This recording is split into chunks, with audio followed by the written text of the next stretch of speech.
Welcome to the Influence Factory podcast. This program is dedicated to support professionals who have a desire to develop their digital business influence so they can navigate through a fast-paced, constantly growing digital world. We invite newcomers as well as our family of business influencers to a place to play, share ideas, questions, tips, and guidance with other thought leaders around the globe. Sit back and enjoy our program with our host Dean Delisle as he interviews guests. News and commentary is provided by Kate Hassett and Jackson Delisle. Power Move lessons are provided by the Influencer Marketing Department at Social Jack. And production, editing, and distribution is provided by the Social Jack production team. All right, welcome everybody to another episode of the Influence Factory. We have a great show for you today, and let's go ahead and get started.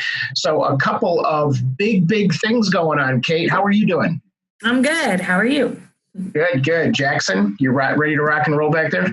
Yeah. All right, cool. So Kate, I was going to talk about a couple of events, but if you're in Chicago, doesn't Local X have an event coming up? We do. LinkedIn Local Chicago. It's what it's previously known as. We've now been rebranded as Local X. It's an awesome networking event to, hang out with the people that you are connected to online on LinkedIn and meet the people in the profiles. So we're having our next event at the Met Club. Thanks to our 2019 sponsors. They're amazing. It's going down on June 11th. If you connect with me on LinkedIn, I can send you the ticket details. We're having a keynote speaker talking about creating killer content to generate sales. So it's going to be Yeah, right on. And then Wednesday on the 15th, we have a special event at Bounce. We're going to be out with 400 of our favorite people, and I'm going to be releasing the first copies of First. So be the first one to get there and get one of these because there's only a limited number of copies sitting right next to me that we're going to take there. But the cool thing is we're going to have 5 other authors, including Colin Egglesfield and Wayne Messmer and some others. And so it'll be a good event. And Jackson, I think it's a special day for you, right? I don't know. All my days are pretty special. I'm just kidding. Yes, it's going to be super cool. It is my 21st birthday. So, ooh. All right. So, and we know that Tony P and those guys always throw an amazing event. So here in Chicago, if you're downtown or anywhere near, and if you want tickets and it's before May 15th that you're hearing my voice, make sure that you ask us, direct message us for tickets. Yeah. Speaking of birthday, it's Tony P's birthday today. Yeah. Shout out to Tony P. Not his 21st, but. Yeah, right. I think it's his 23rd. It might as well be.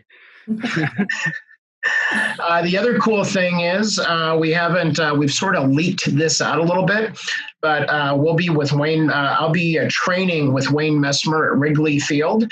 And it'll be a sales leadership and social selling event to be second to none. We're going to have 50 guests, and hopefully you're one of those guests if you're in the sales capacity. Wayne Messmer, for those of you in Chicago, is a leader and also the famous voice of the Cubs, singing national anthems all over the world, including regularly for the Cubs, the Blackhawks, many Chicago teams.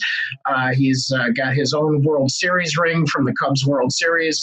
And he has a very influential story. We've had him on the program. I encourage you to listen to that episode, Wayne Messmer. And then we'll be at Wrigley Field kicking off on a Friday morning. And you're like, ooh, training on a Friday morning. But then we're going to be serving lunch. And then we're going to be going to the ball game. But 2 special guests we're going to draw names, and you're going to get to walk on up with Wayne as he goes to sing the national anthem on Wrigley Field. So I think that's a cool opportunity for someone. I've done it. Jackson's done it. Kate's soon to do it.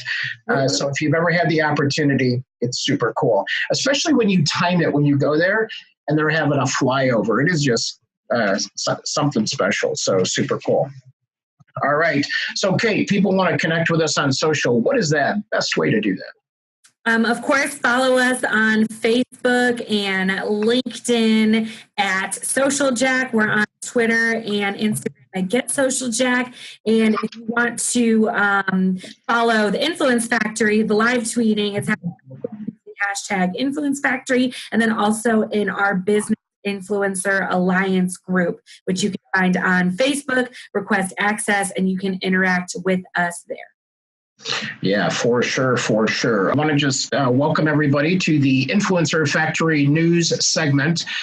And something that's interesting here is that we have an article that we're going to supplement as well, but it talks about, and we'll publish this on the channels that you're listening to now, as well as in the show notes, but 12 of the best social media analytics tools and how they can help your business, and why some of these are good for you and some of these are okay for you and some of these are out of your reach from being able to afford. So, Kate, you work in this each and every day. What's your thought on some of these that are listed?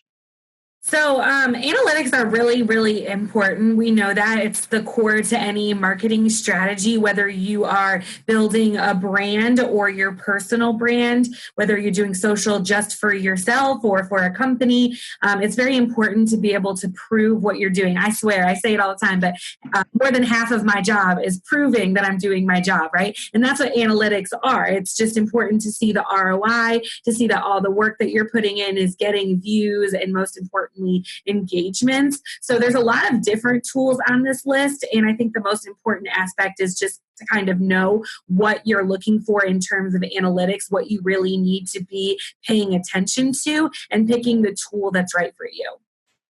Yeah, and we went through quite a few evaluations, and we continue to do so. So it depends what we're measuring for what campaigns. The number one they list is Awario, and Jackson, you and I talked about this a little bit, but what I liked most about Awario, and it's Awario, and it says it starts at $29 a month, but don't let those prices fool you, even with free trials, as Kate and I know. The minute you start adding accounts, it climbs up the roof. But Jackson, what I liked about this is it really talked about not just being powerful analytics, but I like how it tracks keywords and how they're used with your brand. Yeah, definitely. And, I want to hear, was this the one? No, I think it's the next one. But the next one is super cool also. But yes, Awario, I think it's very cool how it creates a list of mentions, like the languages that you get mentioned in.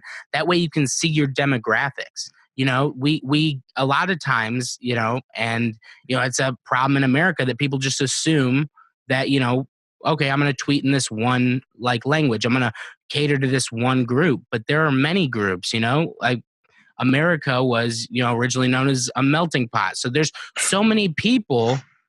And if you're only, looking at the people that are mentioning you in English, then it really doesn't, add up. And, there's so much you're going to be missing out on. And so the fact that, when you have, a different group of people who speak a different language that are mentioning you, you can see, okay, who's mentioning, where am I, how can I adjust to more orient to the people that want to see the content, your audience. Right. So I think that's a very cool. That's a very cool feature that, I don't see often when I'm, researching these, all these tools and platforms to use when doing things like this. And then also for other content creation purposes. And you liked Snaplytics too, right? Yeah, Snaplytics is a very cool one. So what it does is it provides detailed performance data for Instagram and Snapchat. So that's one that you really don't see measured that often. I mean, Instagram, but not Snapchat. And it'll show you, insights into how your stories are performing and then overall follower growth. And I think that's really cool because I think a lot of times in the B2B space, we forget about using, Instagram and Snapchat to humanize the brand, and, show the behind the scenes aspects of what we do, on a day-to-day basis. And I think that's the coolest part. And, even at the conferences that we go to, we use Snapchat. Kate does, what is it? The chain, the video chain. We do a lot of stories when we're at live events. Yeah. So that would be cool. Yeah. To actually see what the performance of the stories are in the moment. So, yeah. So I think that's a very cool feature considering you really don't get that on many other platforms. Now I know, the 12 best social media analytics tools, they're kind of spread out. You're like, oh, I really like this feature. I really like this feature. And, I think the biggest part of it is just kind of finding which features matter the most, because I'm not going to go out and tell you you need to subscribe to all of these, because that's not true. You gotta find which one fits your brand and your what you're looking for, what you're looking to get out of it, which one is going to be the most beneficial to your campaign. And once you've sat down and gone, okay, this one, and then you find that one, I would say, it's worth spending the, $10 to $15 a month. And I know that's just where it starts, but it's kind of worth it, especially if you're just managing your brand. I think that's very important, and that'll be beneficial, and you'll see that ROI shortly after, using the data that it's providing. So. Yeah, another one, I know, Kate, we've used Hootsuite and Sprout Social before, and you settled in on Social Report. And I think Rival IQ and Social Bakers, which we'll list all these for you, all measure LinkedIn, which is a critical part of business influence, hence the book, Business Influence. Right. So in that, what did you find in Social Report that had you choose that over all these others? Because I think that's important for people to hear. Yeah, so it was really hard for us to find a tool that was within our price range, because we're very budget conscious, managing multiple projects, and also that did all the things that we wanted it to do. So I really set out to find a report that scheduled and did analytics. I was looking for something that was maybe a little more expensive, but could take over the cost of having two separate tools that everybody on my team could use and own their project. So that's how we landed on Social Report. I really wasn't happy with the analytics on Hootsuite when I first, came across this project, but I've heard that they've updated a lot since then. So we were using Hootsuite to schedule and Sprout Social to analyze. And I said, listen, I need a one size fits all. I need something that does it all, that everybody can use. And that's how we found it. So I think that their reporting is top notch. Specifically that it does LinkedIn analytics for influencers. So if you're trying to track your brand's LinkedIn posts and also your own and how they perform differently and how they work together, I highly suggest Social Report. Their reporting to me is top notch. And also they let you schedule from influencers' profiles on LinkedIn. So we can schedule from Dean as well as Social Jack's company pages, and not all tools let you do that. So that's kind of what I came across and what I needed to do. And that was a tool that solved it all for me. But I think once you can really look at analytics and dive in and see, and if you're not going to track everything, like if languages isn't important to you, that's fine. Find the tool that is, because on Social Report, we can decide what we want to track and what we don't. And for us, it's very important to track optimal days of the week and times of the week. Yeah. That I look at a lot. So that's something that you can control. You can dive in and look at whether you're talking about a brand or a personal brand, and you can, edit and change to increase your ROI. So just a little hint from me. Yeah, that's awesome. All right, cool. All right, Jackson, take us out, and thank you both for the news.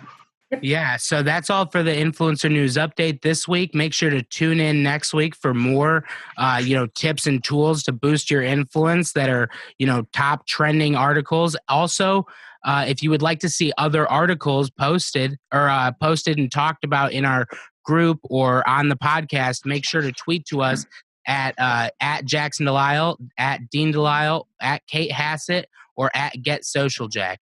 And, we're happy to accommodate any articles that you think are more that you would like us to dive into and discuss and really, talk about and shed some light on the subject. If maybe you have some questions, this is the perfect place to ask them. Make sure to, let us know, and we'll happy to do it.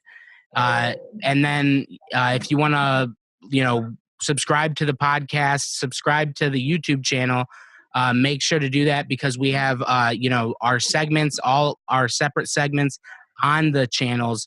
That way we can, you can watch, if you just want the Influencer News Update, you can watch the Influencer News Update.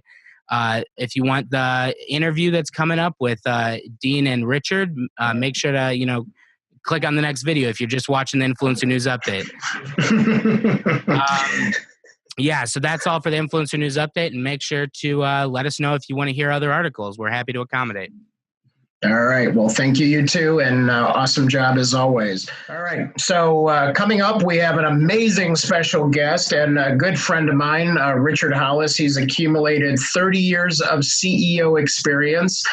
He's an accomplished and experienced American business leader, has maintained a long-held vision of producing value through delivering breakthrough products that are disruptive. I love the disruptive part. Create extraordinary user experiences and result in market leader positions. He's been a part of 3 M&A and conducted 2 IPOs, and Hollis is in his 6th, with Hollis, he's in his 6th early stage startup company. So Richard, thank you so much for joining us today. Well, thank you very much, Dean, and really a pleasure to share some time with you. Yeah, and it's interesting. And how is San Diego today? Because you're in San Diego. Yeah, well, it's one of those months where we're transitioning spring to summer, so we have a little bit of a marine layer, and it's kind of cloudy, but I'm looking forward to blue skies and balmy winds here in a few months. There you go. There you go. So, coming along in life, I always found it interesting. You and I always go back to the coaching element and how important it is. And you started out as a basketball coach, right? And coaching. Yeah, that's correct. In my early days, I ran a boys club. That was before it became a boys and girls club. That was back in the 70s. And so I became an athletic director and coached multiple sports, but the main sport that I was coaching was basketball. And when I reflect back on my past, I never really realized that I was developing leadership skills by being a coach, and how that would transform the way I interact with people, and eventually evolved into a CEO where we're basically just coaches, just on a different format rather than on a basketball court. It's a global marketplace, if you will. Yeah, for sure. And one thing that's not listed in here is, I'm a big fan of martial arts, and then you were into boxing for a while. So where did that come in? Well, that's an interesting story, but I started attending a boys club when I was 6, 7 years old, and someone said, "Hey, you should join the boxing team." So I put on a pair of gloves, and the next thing you know, I have a coach telling me, "Hey, you're pretty good at this. Why don't you join the team?" And so I ended up joining a team, and that kind of got me introduced to sports in general, but boxing specifically. But when I look back on it, I question a lot of things I did when I was younger, but in the stream of things. And it's not like you chose it, but almost like it chose you. Yeah, right, for sure. And it's interesting. When I attended your board meeting earlier this year, you had made reference to, I want to say at least 6 or 7 books. Maybe it was even more. And then I found out how many books you read as I see all the books behind you on the bookshelf. And I just want to say what an honor it was that you read my first book, and I have your quote here on the back. And what's interesting about that is number one, how fast you read it and how fast you read, but also how much you absorb out of these books, and seems like you put into action, I want to say almost immediately. So has this been a passion of yours in reading and applying your whole life? Did this start early on? Yeah, well, thank you for asking that. Once again, it became one of those situations that was unplanned. So when I was in high school, I really concentrated on sports a lot, and basketball was one of the key sports. I played varsity basketball in high school, and that's how I eventually ended up coaching. But I was studious, but I wasn't overly studious. So it wasn't where I was reading that prolifically when I was younger, until I got into college. And then I realized when I was in college, I was behind. And it was a little bit of insecurity about, wow, I should have focused a little more on my education. And now I'm in college and I can see there's some very bright minds here. And so as I started taking my courses, I started to actually fall in love with learning. And I realized that, wow, I never had some of this prior knowledge before. And you're not born with it. You got to go out and get it. And I read the 500 greatest books of all time in humanities. And I took a humanities course, which was a 2-year course. And so I read all the humanities, starting with Homer all the way up to modern times, Sigmund Freud, the whole gamut of the 500 greatest works of man. And so I fell in love with knowledge, and knowledge gave me a sense of self-confidence and self-esteem, and that I could learn things and I can apply the things I learned. And so when I got out of college and got into the business world, I also realized I was lacking a lot of knowledge. So curiosity and desire to be good at something means that you have to apply yourself. And applying yourself means you have to have some discipline.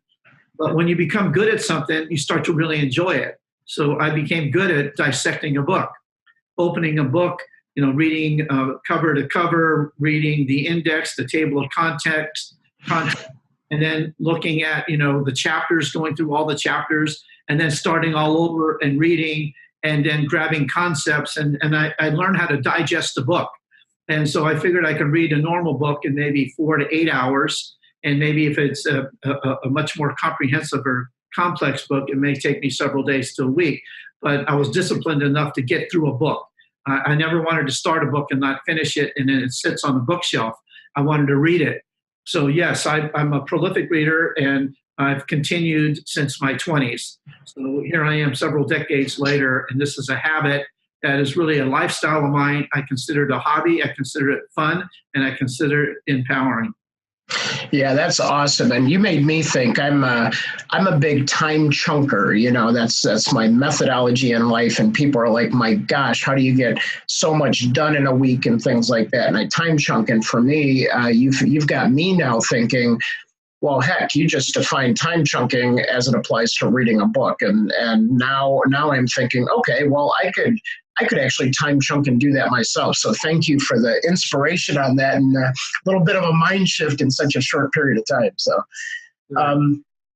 now you started out in the biotech space, and many of us have never rung the bell on the stock exchange floor. Can you give us a little bit of sense of what it was like in the biotech days and part of that journey, and then we'll transition to the new influencer platform that you have today. But I'm really fascinated about how did you get into biotech, and then the way that you took it, and then just take us through that journey a little bit if you could.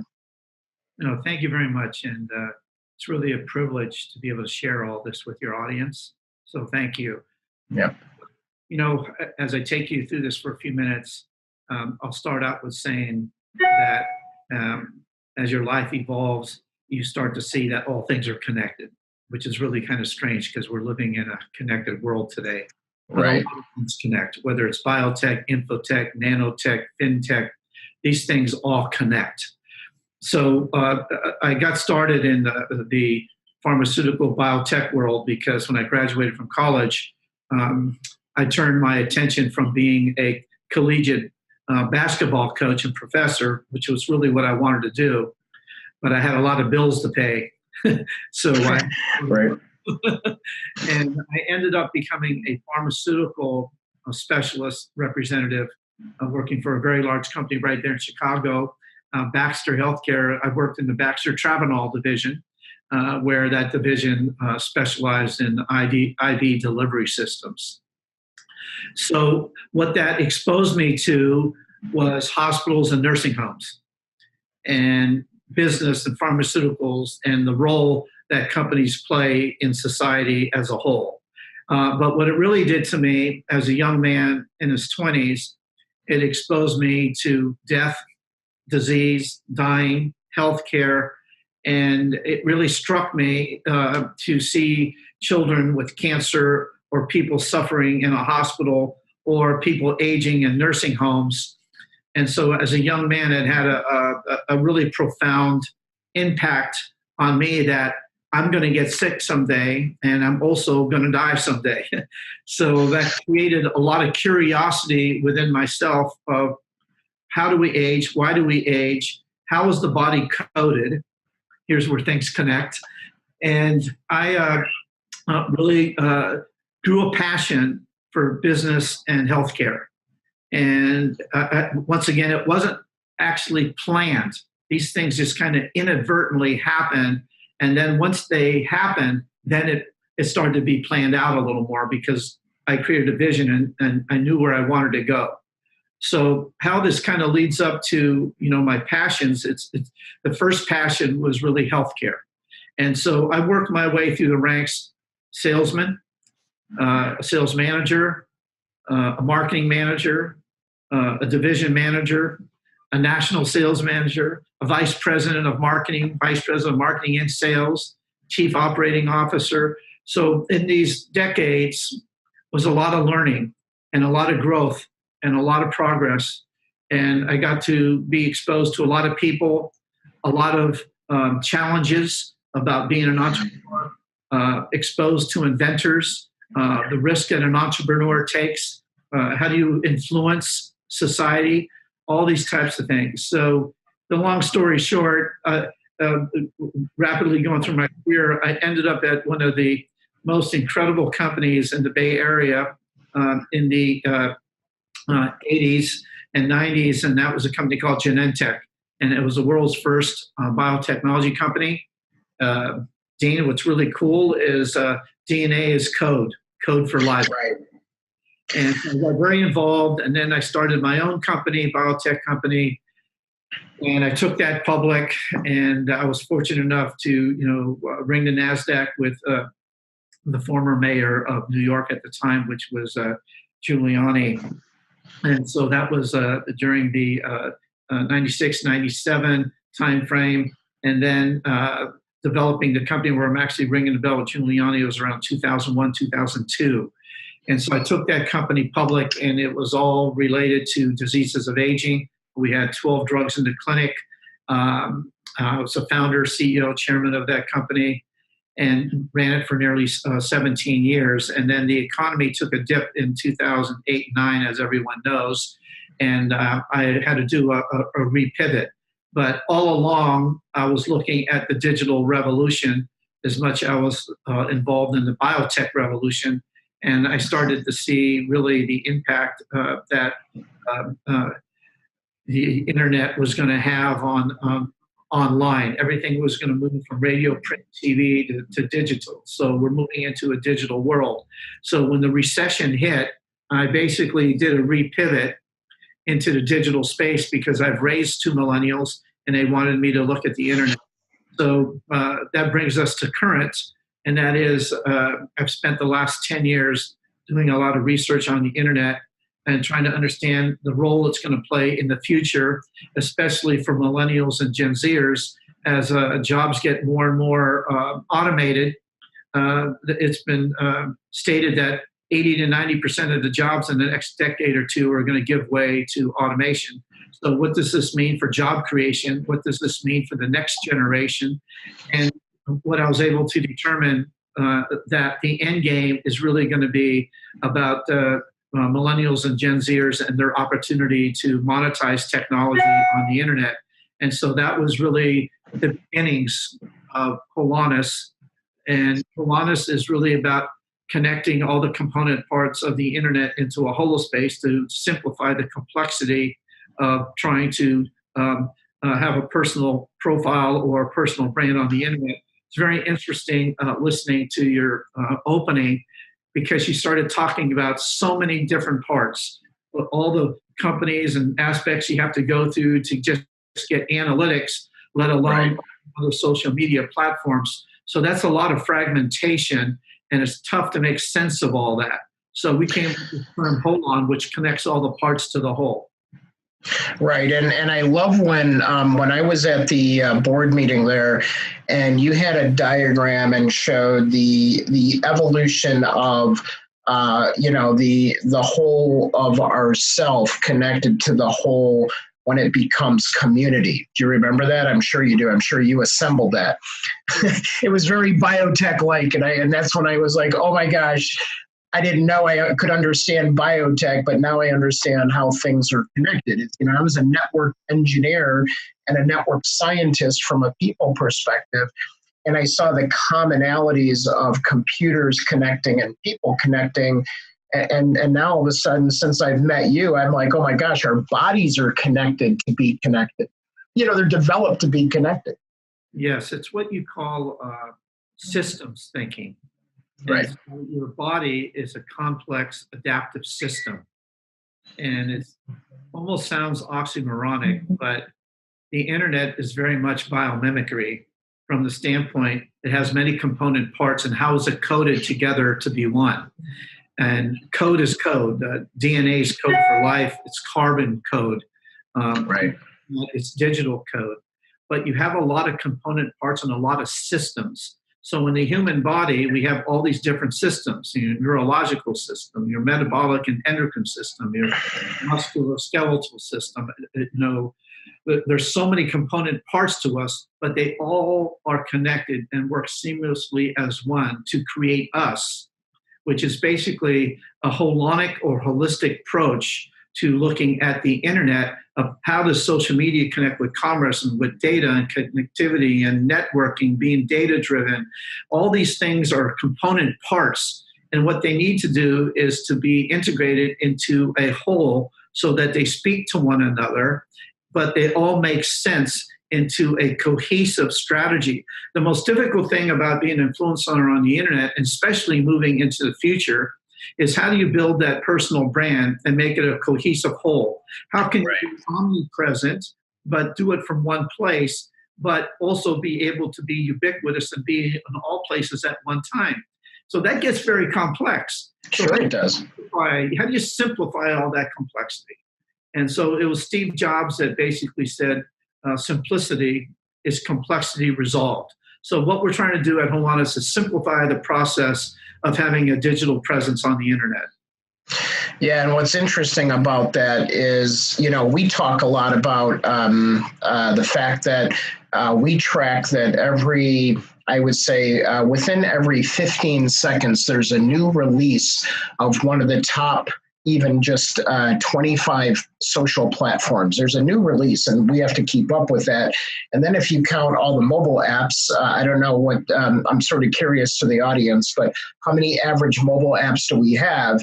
And how many are already obsolete from what you've loaded on your phone to what you have? So we're in this very interesting dynamic where there's so much tech and so many options. It's almost like sometimes I don't even know where to find my friends. Do I run to LinkedIn? Do I run to Facebook? Do I run to social media?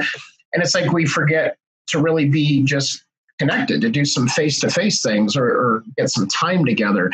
So coming from a traditional business world like myself, what are some of the opportunities and risks that you see as things evolve from being just used to I'm going to call Richard at home and he's got to pick up the phone and I have to get him, or he's got to listen on his answering machine so we can have a time to get together and really connect. And now we're so connected, it's almost like you don't know, should I text somebody? Should I call somebody? Should I direct message them? So what do you see, like, based on where we're at to where we're going with all this? That's such an excellent question. Because that centers around the word discernment. You have to discern how to use your time and what components of the internet are you actually using that maximizes your value. Right. Number one, the beauty of the internet is that it allows you to have reach. And it used to be word of mouth, but word of mouth was kind of restricted to your tribe. That in a geographical place where today it's word of web. So word of web is unlimited. Right. And the ability to touch so many people and it's the old commercial, reach out and touch someone, or you can reach out and touch someone on the internet. And what I find very interesting, especially for someone of my experience and age, is really understanding the true value of the internet and how you can touch other people's lives by having reach. So some people you're going to be able to reach virtually, but if you're really communicating in a real good human way, you can make a connection online that's rather profound. You can inspire people. A lot of things can happen. Then you have this closer relationship with family and friends that you need to spend time with, whether you call or whether you text. And so these are things that you have to have some judgment and call on where you use your time. The one thing I've kind of defined it down to is when something's really, really important, you make time for it. And right, good call. In person. And nothing is going to beat in person, because that's where you really touch someone. But I believe the ability to have influence and reach gives one an incredible amount of influence and an incredible amount of power if they're producing valuable, meaningful content or relationships. So I think the value of who you are, personal brand, how authentic you are, how trustworthy you are, those things develop relationships, whether it's virtual or physical. Yeah, that's a good call. And as you were talking about that, and you understand a lot of my methodologies from just getting to know me and reading the book. And you and I have had conversations about the fact that we wouldn't be here if it wasn't through, I think you just called it our tribe, the people that have been there with us, and I'll say sometimes through thick and thin or on the journey, on the adventure. And we call that social teaming. But you mentioned, which I think is profound, we talk about this and people think that it's such a stretch. And this is part of what I teach in grad schools, but it's like, if you are all of a sudden, I grew up working in a town where everybody worked at a factory in a steel mill. And then all of a sudden the steel business went away and everybody was just out of work and they were devastated and they had an issue pivoting. And you've just had a significant pivot, even though, we can draw a connection to it. But man, going from biotech to digital is like to me, a monumental pivot. So I'm curious, when you were going through that, what did your network went from biotech and now it's digital, but you've kept some common connections. Can you just speak to that transition of yourself and what you went through in that, and maybe some of the people that have been a key element of that journey? Well, Dean, I love these questions, and they're very rarely asked of me. So the opportunity to communicate with you and the audience some of this knowledge and to share it profounds me. So thank you. That's such a great question. So when you look at the world at large, everything's connected. It's a very strange thing, but I don't want to get esoteric, but even looking at physics and how physics is connected to chemistry. Chemistry is connected to biology. Biology evolves us. Then here we are as a human species or a life form. You have to interact with your environment. And you have nature that is doing certain things. And it's evolution. But then all of a sudden, we come down through the trees and we're Homo erectus. And then all of a sudden, we create fire and we create tools and we communicate with hieroglyphics. And now we are storytellers and we are tool makers and we are evolving. And so storytelling and tool makers here in the 21st century, we're doing the same thing over millennia. It's just that it's new technology. And when paper came along, paper allowed us to communicate because we can write books and more people can share knowledge. And then we had the Gutenberg press, and we can duplicate books and we can distribute books, and all of a sudden knowledge is everywhere.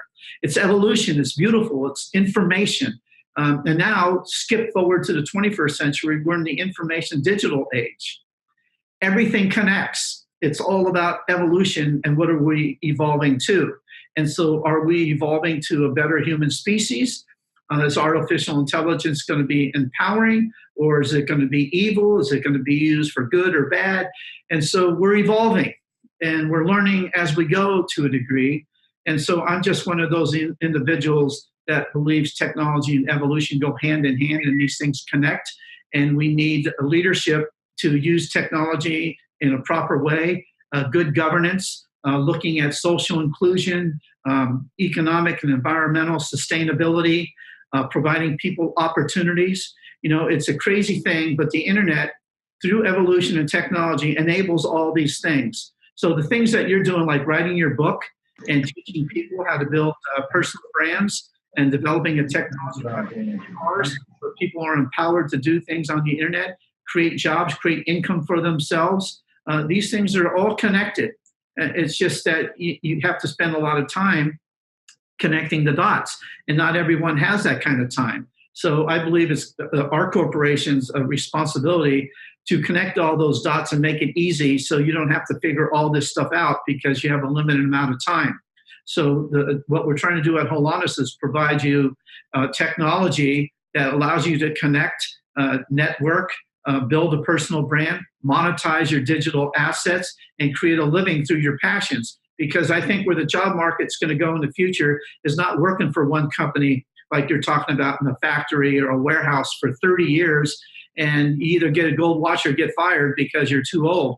I think we're moving into an economy where you can take control of yourself, build your digital brand, monetize, and no matter what age you are, you can connect with people and offer value.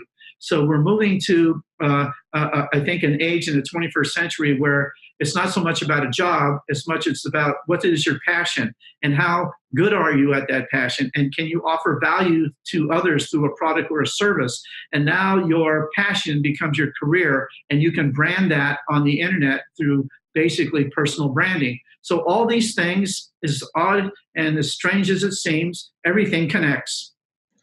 Yeah, that's so true. And just going back real quick, the just to the people side of it, as you're playing through this, even myself and some of the audience is chiming in too, on people along that journey that makes sense to make sure that we don't operate alone. Because I think with all this technology and all these things, and especially for entrepreneurs, it's a lonely journey because we feel like we have to, a lot of times make sure that we hold are the things that drive us as secrets until we feel compelled enough to release them to the world. And some people stay bottled up and they never release them to the world. And one thing that you've done on Hollis that I like is you've given me a holo space and a place and the ability to have a website when I don't need a web developer to actually build that site out. I can just,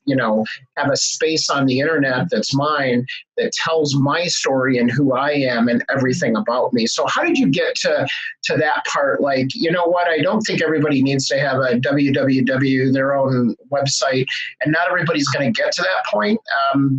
But you've come to a point now where, my gosh, you've given people a way to actually build not just a website, but a whole social community around that website, and then connect to everything else. How did you get to like decide that? That's fascinating.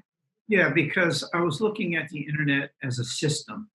I think the majority of people that are starting a business, they're looking at a niche and something that can do really good in that niche. I was looking at the whole. And so over a decade of experience, I've talked to literally hundreds, if not thousands of people on the internet, entrepreneurs building websites. In the early days, it was all about a website, and there wasn't that much competition. And you can, if you knew what you were doing, you can get a website and start driving some traffic and monetize it. Well, there are over 2 billion websites on the internet today, and it's a lot more. So, isn't that just staggering to even think about? Yeah. So how do you get found? So you have to be an expert at search engine optimization. You have to create great content that basically informs people of what you're offering. So you need a web designer, an SEO person, a graphics designer, blog expert. You need someone to set up your shopping cart if you want to sell stuff. And then you got to try to figure out your analytics and put all this together. Well, that's out of the reach for the majority of people. It's out of reach. Right. And so the biggest pain point is, how do you develop a complete digital presence on the internet and be able to have a voice and a platform to express your brand, and how do you monetize that? And for most people, that's a very daunting challenge, and it is for actually probably anyone. And you have to spend a lot of money, and you have to spend a lot of countless days and hours trying to figure out how to make all this work. Well, if you can create some type of standard way of doing it that democratizes the internet and enables everyone to have access to a full digital presence, that's the concept behind Hollis. Because we're not saying you shouldn't have a website or you shouldn't have all of your other social media platforms. Hollis is an open, collaborative platform, and it's not about either or. It's about, and you can connect your website to your Holospace, and you connect all your distribution channels, whether it's LinkedIn, Facebook, Instagram. You can connect everything right to your home page, where it becomes your home base, where it basically aggregates all your digital assets in one place. And you can create content on Hollis and distribute it to all your platforms. So we're not about trying to compete, we're about collaboration. We're not trying to wall you in, liberate you. We believe you should be ubiquitous, and you can be free to travel anywhere you want on the internet, and you don't even need a passport. You can go anywhere in the world with the internet, and you can have a global presence. But how do you do all this, and how do you start it, and what are the pain points? So we're all about simplifying those pain points and enabling people to create a personal brand and monetize it. And what we're going to get better and better at, since we're just launching here, we've been live for about a year and a half, but we haven't pressed all the buttons, but we're pressing all the buttons now. We're going to create more and more creative ways where an individual can monetize their digital presence and be able to do something that I think is an internet dream, and that is enable people to make money doing all things social. So all the time you spend doing things on the internet to incentivize you to be able to create better content and make money out of doing it is really what our passion is. It's to enable people to have that voice you're talking about, to build that brand. And so when you think about all this, if some company can simplify all that, how it can standardize the way it opens it up to the masses to be able to exploit the internet, that would be remarkable. And that is our vision. Yeah, and that's I think that's where you and I really hit it off. Is the fact that, and I've told you this before, and I just was covered on a news story about this, and then I came back to you and your team, and I had this epiphany that I go, man, I said, if I think about it, all the different platforms, and we're usually hovering between the top dozen platforms out there with our clients and our businesses and brands and influencers. And I'm like, these brands it takes every ounce of their fiber to just keep up with their technology, and then giving people guidance to make sure they can find the new buttons and the new technology that they create. It's like, who moved my cheese? Every time you log in, like to a LinkedIn or a Facebook, they've moved something. We were at a conference last week, and everybody held up and go, oh, look, the new Facebook is out. It just happened to pop up on everybody's screen at the conference. And I was like, yeah, did we get any warning about that? Now, where did they move this? And so we've got this incredible, world that people think they're making it easier for us. And yet it's almost like they're making it complex. And one thing you and I believe have in common is that we care about the well-being of the influencer, whether it's a business influencer or it's a public, macro, micro, nano influencer, doesn't matter. It's like there aren't enough people taking care and guiding the influencer down a good safe, profitable path. Can you just speak to that for a minute? Just your feeling and beliefs about that?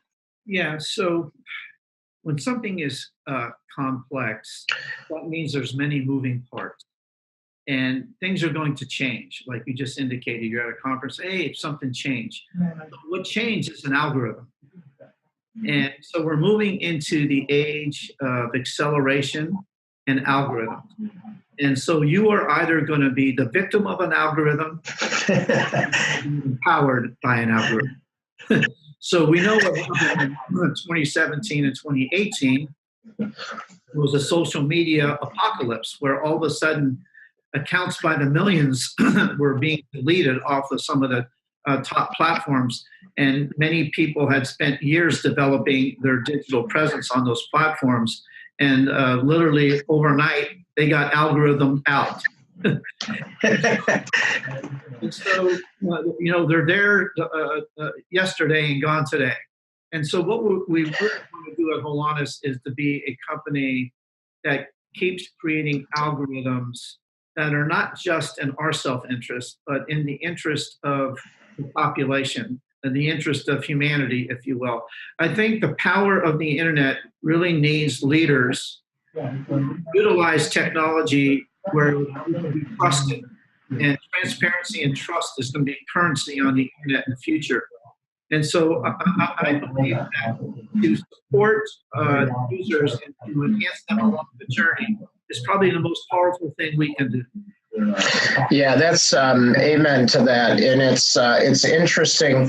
What did you say again? You said we're either going to be victims of algorithms or empowered by them. Empowered. I think I'm going to let you write that article, but I've been loving following your latest articles on Hollis, but I think that's a blog waiting to happen right there. So yeah, no, absolutely. And I think the thing that you and I have in common, and the reason I'm really enjoying this interview is we have decades of experience, and not only in life, but also on the internet and technology, and what social media and commerce and data is going to mean to the future. Now, here's where everything connects again. It's going to connect in an algorithm. Yeah. So you have to start paying attention to algorithms and environment. Are you putting our algorithm and empowerment is one of humanity. And if we ever alter from that, then we're putting our self-interest above the interest of society at large. So our whole goal is to empower people. And, I really love entrepreneurs. I really love people that take control of their own careers. It's a very dangerous and frightening world out there when you can't make a living and all of a sudden you can't pay bills. Our nation has a lot of poverty in it. It's really crazy in the 21st century that the strongest, most powerful country in the world has so many homeless people and so many people that have not been able to repivot after the recession and actually make a living. And so you have a lot of homeless in America. 1 out of 10 college students will go homeless during their college career. I mean, isn't that quite remarkable? So I'm here in San Diego and downtown, and I can't walk 10 feet outside this building with homeless people all over the place. It's the same in San Francisco, LA, New York, everywhere you go. These individuals, by some circumstance in life, couldn't make an income. And so now all of a sudden, they're homeless. These are terrible things. And I think we need to, take a global look at really what is going on in our economy and how do you empower people. And so the millennials and the Gen Zers are responsible for the future, but they're inheriting it from us. And so what are we leaving them? We're leaving them an economy that I understand through a lot of analysts are saying this is going to be the first generation that lives a less quality of life than the prior generation. Well, that means we're not passing the torch along very well. So I think the world needs leadership to empower the next generation. And the internet is one of those places that enables people to make an income if they know how to utilize it. And it all starts with branding. And if you can brand and create a tribe, a network that people like you, trust you, and they see you on the internet every day, reaching out to them, inspiring them, offering them advice, products, services, goods. If you're trusted, you're going to be able to build a business and you're going to be able to transact on the internet. But it's trust first. Without that, you're gambling. And then furthermore, I think trust and transparency just unleashes commerce, because when you trust people, you're going to buy stuff and you're going to ask them things. And the next thing you know, your tribe becomes your search engine, because you're going to start asking people that you're related to through your network, well, what do you think about this? And what do you think about that? And then that's authenticity. And so what that does is it gives you a sense of, I'm making a good decision. What doctor do I pick? What goods do I buy? These things all lead to commerce. Everything is connected. Yeah, amen. You just described Social Jack's entire methodology, so I want to tell you how much I appreciate that. That's why we are in alignment, and it's actually, I have to tell you, Dean, it's a pure joy to be on your show, because anything that I have that I can offer to others, I'm all about. Yeah, you are. You're a very giving soul. So I appreciate you for that, Richard. And can you believe we're already at the top of the hour? Look how fast that went. It's like we could probably do 3 more of these and not get through all the content, right?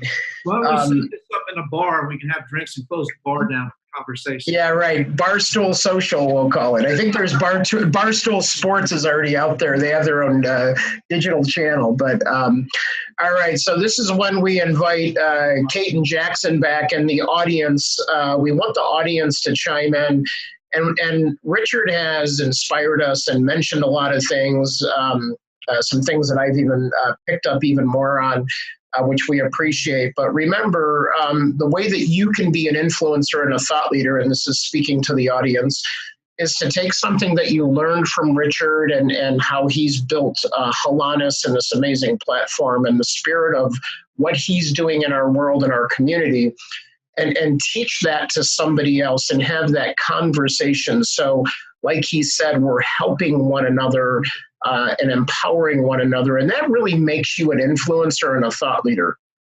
So Kate, what did you get from this time with Richard? I love that,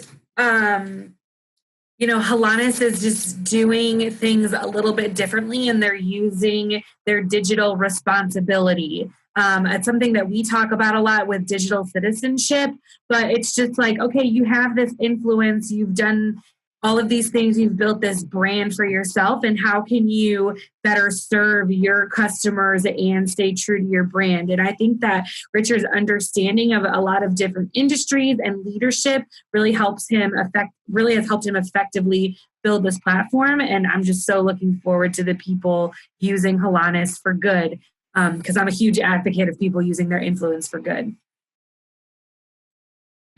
That's beautiful. Jackson, how about you? Yeah. So, I mean, anytime that I get to, listen to Richard, shed just a little bit of intelligence on me, that's, great. But I think, like piggybacking off of what Kate said is, with Hollis, it's something that is different. It's something that's so much different. Whereas, it was designed for the 21st century influencers. It was designed for, them. It was designed to give them a platform where that was what it was dedicated to. Because you have Twitter, Facebook, LinkedIn, and Instagram that were all there, when, social networks started.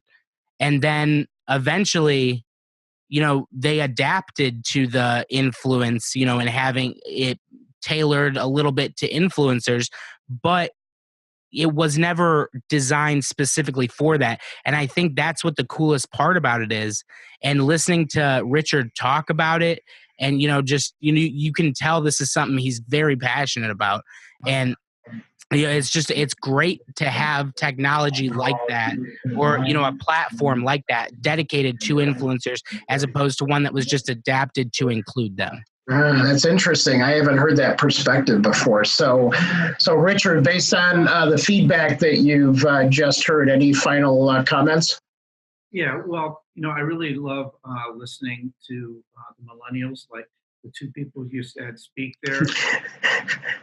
I love that because they totally get it. It's their generation. This is the generation that's going to carry on. right? And so, especially a generation that grows up in America that's always been, a beacon of inspiration for entrepreneurs. And we're a country that invents and creates goods, products, and services. And if we don't lose our way, we can still be a beacon of light to the global community. Because I don't think it's where you're just a citizen of one country. We're citizens of the world today. Right. And so it's inspiring to me to just listen to Jackson and your perspective on the internet, because anything we can do to empower this generation, I think politically, economically, environmentally, this is just a great opportunity and time in the world where we're all focused on sometimes all the problems. Let's focus on all the good stuff. Let's focus on, instead of the 1, 2, 3, 4, 5% of bad stuff, let's concentrate on the 95% of good stuff. And right. So I guess in summary, I'm yours. Anytime you need me for anything, I'm open to it. And I would really love to share anything we can with your audience anytime. So thank you very much. Yeah, appreciate that. And Edith is representing the other generations, as she states online here. I envision Hollis helping those of us whose passion is writing, getting more traction as we market and build our brand. I also like it as for people of all ages who want to continue earning income and providing a service. So there you go. You have just inspired all generations in one fell swoop. So congratulations. Richard, yeah. I think as we all evolve, there's probably nothing more important to know that the most powerful thing in the world is to serve others. So we shouldn't forget about that, because that's what evolution's about. So that's right. Well, thank you again as well, Richard. We're going to send out all your links. We'll give everybody those links. We know that you have your own personal amazing website on Hollis. We'll send that out to everybody. I encourage everybody to sign up and check out the platform, as well as connect to Richard on LinkedIn. He has an amazing profile, and it has his whole background on there. So, Jackson, we have a couple of winners from today's program. Yeah, so today our winners on Zoom is Bill Haas, and then our winner on Facebook is Nicole Jovasevich. Oh, nice! Correctly, I believe. It's always a guess. I'm sorry if I butchered that. So. Thank you. Right. Remember to our winners, your job is to actually take somebody for coffee and teach them what you learned from Richard and about his mission in the world and the mission of Hollis, and make sure that you inspire and you become a thought leader in your community. And that is to all of you out there. So again, thank you so much for checking in and listening to the program. We hope you learned as much as we did. And you are the influencer of the future. So go out there and influence the world. And from all of us here at Social Jack headquarters, and from Richard in San Diego at Hollis headquarters, we will see you all online. Take care, everybody. Bye.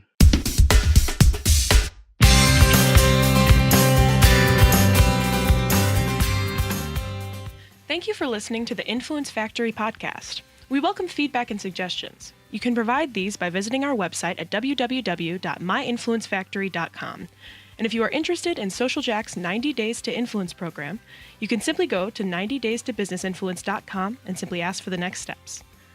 While our program airs regularly on Zoom webcasts and Facebook Live on Wednesdays at noon Central, we invite you to download episodes on your favorite channel: YouTube, iTunes, Google Play, Stitcher, Spreaker, SoundCloud, and who knows where else in the future.